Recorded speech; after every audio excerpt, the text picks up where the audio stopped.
மக்களே, சாராயம் குடிக்கிறது தப்பு இல்லை, சிகரெட்டு பிடிக்கிறது தப்பு இல்லை, குட்கா போடுறது தப்பு இல்லை. ஆனால் ஒன்று மட்டும் தெரிஞ்சிங்க, சாராயன்றது முதல்ல ஆரம்பிக்கிறது இங்கிலீஷில் தான்.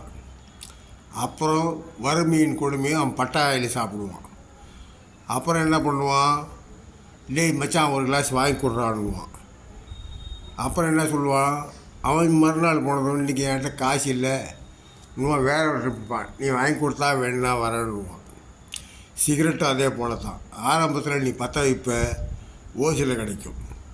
நீனா பற்ற வைக்கும்போது 4 நாள் பற்ற வைப்ப, 4 10 40 ரூபா அப்படின்னு சொல்லிட்டு பீடி கட்டு வாங்குவேன்.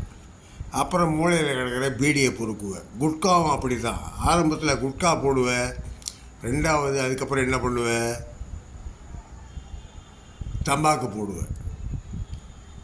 வாழணும்னு நினச்சா இப்படித்தான் வாழணுன்னு வாழ். ஆனால் எது ஆரம்பத்தில் ஆரம்பிக்கிறையோ அதையே கடைசி வரைக்கும் நிலைக்கணும்னா எப்படி வாழணும்னு யோசனை பண்ணி அதுக்கப்புறம் இந்த அனைத்து பொருளையும் நீ உபயோகப்படுத்து. இல்லையேல் என்று ஆரம்பித்தாயோ அன்றையே முடித்து விடு. இது நான் சொல்லலை, என் அனுபவம் சொல்லுது. வணக்கம்.